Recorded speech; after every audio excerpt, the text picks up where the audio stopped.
Assalamualaikum warahmatullahi wabarakatuh. Perkenalkan, saya Salwa Alawiyah dengan NIM di bawah. Saya berasal dari kelas 01 Ikom 010. Video ini saya buat bermaksud untuk melengkapi tugas antropologi, yaitu menganalisis sebuah cerpen.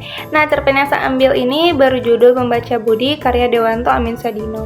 Kisah ini berawal ketika kepolisian mendapatkan informasi bahwa ada mayat di dalam gedung perpusda. Dan ketika diselidiki, ternyata benar bahwa kondisi mayat tersebut cukup mengenaskan karena seluruh tubuhnya itu tertumpuk oleh buku perpustakaan. Dan polisi mengkonfirmasi bahwa korban meninggal murni karena kecelakaan, tetapi dibantah oleh seseorang yang mengatakan bahwa ia mengenal sejarah laki-laki tersebut. Nah, kemudian narator mengajak pembaca untuk kembali ke sejarah korban atau menjadi tokoh utama ini adalah bernama Budi, kisah mudanya. Jadi pada zaman dahulu, Budi ini memiliki kehidupan yang cukup sempurna seperti tampan, mapan, dan kemudian lingkungan yang baik itu keluarga maupun teman. Pada suatu hari, Budi ini pergi berburu bersama temannya untuk berburu rusa. Nah, setelah sekian lama akhirnya Budi mendapatkan rusa yang ia inginkan dan kemudian ia membagikan dagingnya kepada warga. Malam harinya Budi mendapatkan hal yang buruk di dalam mimpinya. Ia didatangi oleh rusa yang mengatakan bahwa ia adalah kekasih rusa betina yang telah ia bunuh. Lalu rusa betina itu memiliki janin di dalam kandungannya. Rusa jantan itu mengatakan bahwa ia berharap ia kehilangan orang-orang yang dia cintainya.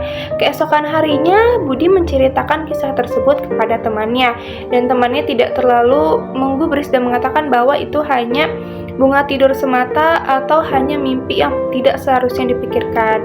Lalu Budi mulai melakukan aktivitas sehari-harinya. Ia bekerja sebagai kontraktor.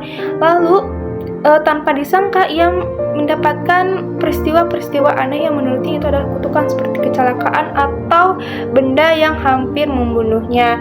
Kemudian Budi pulang dan meninggalkan keluarganya, lalu meninggalkan kekasihnya tanpa alasan yang jelas.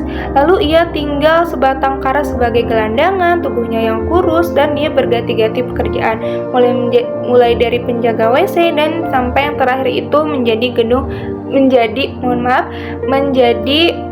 penjaga gedung perpusda. Sampai akhir hayatnya Budi ini meninggal tanpa sepengetahuan keluarganya.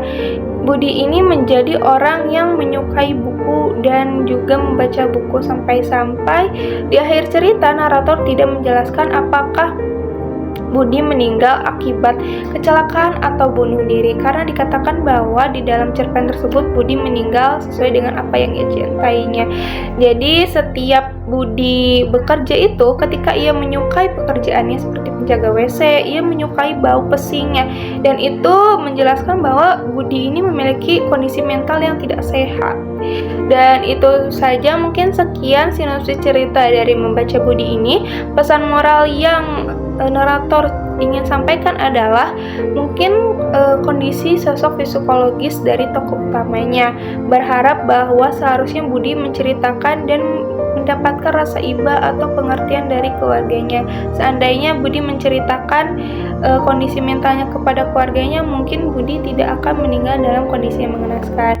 Mungkin sekian saja cerita sinopsis yang telah saya sampaikan. Mohon maaf apabila ada salah kata dari saya. Sekian dan terima kasih.